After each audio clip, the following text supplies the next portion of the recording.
Halo anak-anak, apa kabar? Bu Guru harap kalian tetap sehat dan tetap bersemangat dalam belajar.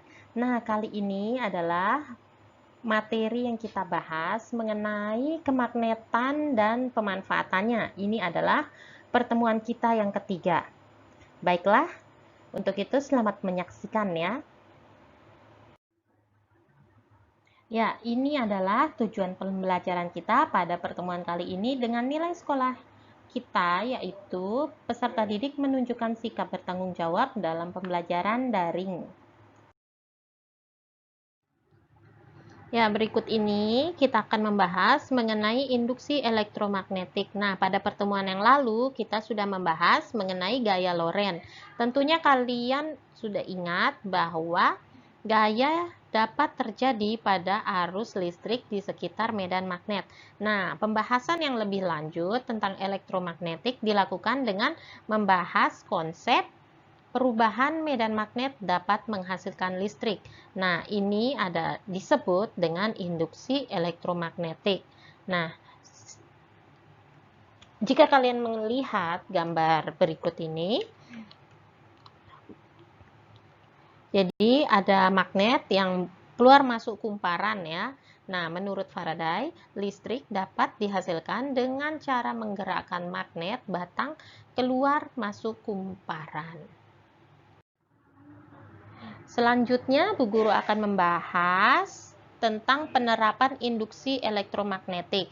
Nah, kalian dapat menemukan penerapan atau prinsip induksi elektromagnetik ini di sekitar kita. Contohnya, generator. Nah, generator ini adalah alat yang digunakan untuk mengubah energi gerak atau kinetik menjadi energi listrik.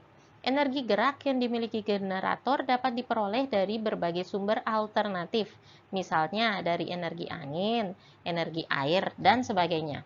Nah, generator ini dibagi menjadi dua. Ada namanya generator AC dan generator DC. Generator AC atau alternator dapat menghasilkan arus bolak-balik, arus listrik bolak-balik dengan cara menggunakan cincin ganda. Nah, kalau di gambar ini kalian lihat cincin gandanya yang ini ya. Ini satu, ini yang dua. Jadi itu cincin gandanya. Nah, sedangkan kalau generator DC dapat menghasilkan arus listrik searah dengan cara menggunakan komutator atau cincin belah. Cincin belahnya itu yang ini. Jadi ini terbelah ya. Seperti itu. Penerapan induksi elektromagnetik yang kedua yaitu dinamo. Nah, dinamo ini adalah alat yang berfungsi untuk mengubah energi gerak menjadi energi listrik. Cara kerja dinamo dan generator ini hampir sama, termasuk penggunaan satu cincin yang dibelah menjadi dua atau komutator pada dinamo DC dan cincin ganda pada dinamo AC. Perbedaan antara dinamo dengan generator itu terletak pada dua komponen utama dinamo, yaitu rotor bagian yang bergerak dan stator bagian yang diam. Penerapan induksi elektromagnetik yang ketiga yaitu transformator. Nah, gambarnya seperti berikut ini. Transformator ini dibagi menjadi dua, ada transformator step down dan transformator step up. Kalau yang step down itu berfungsi untuk menurunkan tegangan, sedangkan kalau yang step up berfungsi untuk menaikkan tegangan listrik.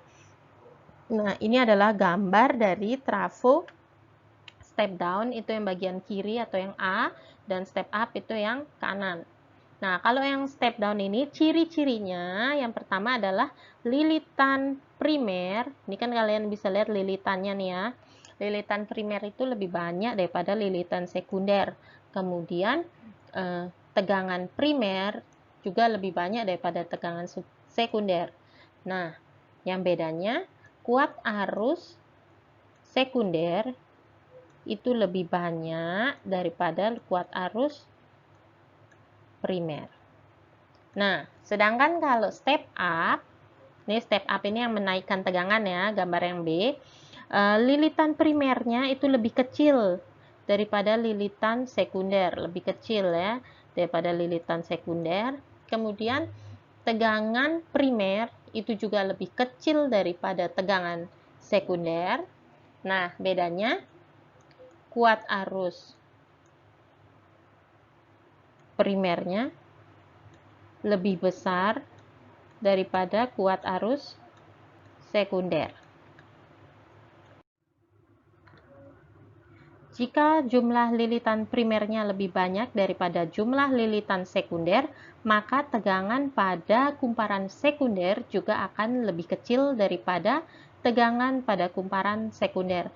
Dan transformator tersebut disebut dengan transformator step down. Berikutnya, jika jumlah lilitan primernya lebih sedikit daripada jumlah lilitan sekunder, maka tegangan pada kumparan sekunder akan lebih besar daripada tegangan pada kumparan primer, dan transformator tersebut disebut transformator step up. Berikut ini adalah rumus mengenai transformator. Nah, bisa kalian lihat di sini. Yang biasa kita gunakan tuh yang ini ya. IS per IP sama dengan VP per VS sama dengan NP per NS, di mana IP itu sama dengan arus primer, IS arus sekunder, NP lilitan primer, NS lilitan sekunder, VP tegangan primer, dan VS tegangan sekunder. Nah, untuk perhitungan efisiensi trafo yang tidak ideal dapat dilakukan dengan cara rumus seperti ini. Jadi, efisiensi trafo itu sama dengan daya keluar dibagi daya masuk dikali 100%, atau tegangan sekunder kali kuat arus sekunder dibagi tegangan primer kali kuat arus primer dikali 100%. Berikut ini adalah contoh soal untuk transformator. Sebuah transformator memiliki 300 lilitan primer dan 30 lilitan sekunder. Jika tegangan pada lilitan primer adalah 220 volt, silahkan kalian tentukan atau cari. Yang pertama, yang A, tegangan pada lilitan sekunder. Yang B, kuat arus listrik yang mengalir pada lilitan sekunder jika arus listrik yang mengalir pada lilitan primer sebesar 0,5 mA. Yang C, efisiensi trafo, dan yang D, jenis transformator. Yang pertama kita cari tahu dulu yang diketahui ditanyanya. Yang diketahui itu yang pertama, lilitan primernya 300, lilitan sekunder 30, lilitan primer 220. Kemudian ada lilitan primernya 0,5 mA.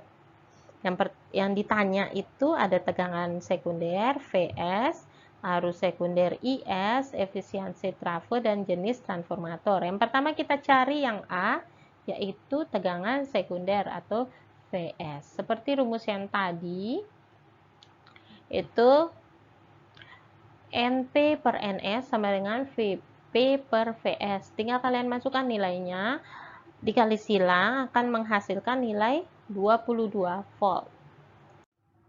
Berikutnya yang B, arus sekunder atau IS. Nah, caranya seperti ini.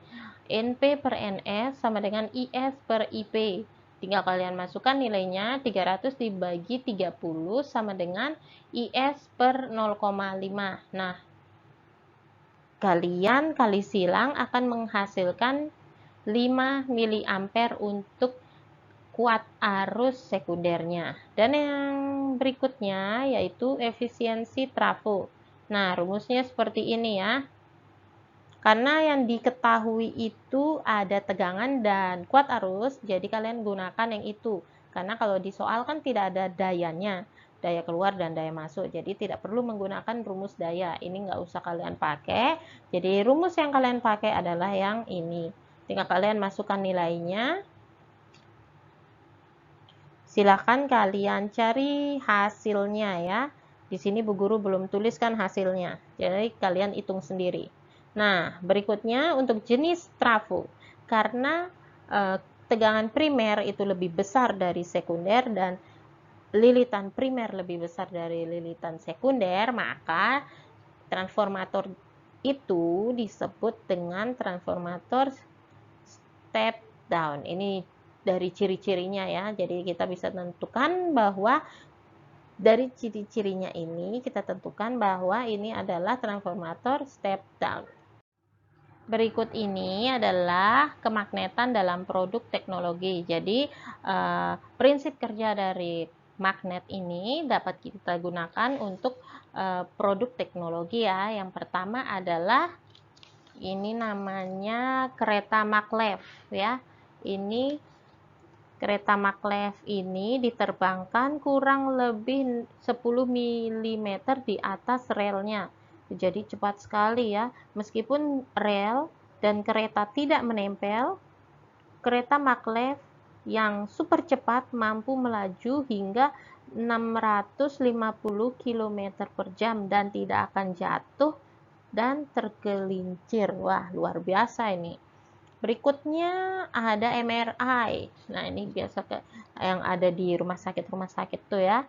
Nah, ini biasanya untuk mendeteksi ada tidaknya tumor. Kemudian bisa juga ternyata merekam pikiran manusia. Misalnya untuk merekam bagian otak yang menanggapi rangsang panas atau dingin. Nah, MRI ini juga digunakan untuk melakukan deteksi dini terhadap gejala epilepsi. Berikutnya ini ada pemanfaatan magnet pada PLTN atau pembangkit listrik ya. Nah, seperti itu contoh dari kemagnetan ya untuk produk teknologi. Nah, akhirnya Bu Guru selesai menjelaskan materi tentang kemagnetan dan pemanfaatannya. Bagi kalian yang masih belum paham dari pertemuan kita yang pertama sampai pertemuan yang ketiga ini, silahkan kalian bisa bertanya lewat GCR atau chat pribadi Bu Guru saja bisa. Nah, untuk tugas-tugasnya Bu Guru akan berikan di GCR. Bu Guru akhiri pertemuan kita kali ini. Tetap semangat dalam belajar. Sampai jumpa lagi.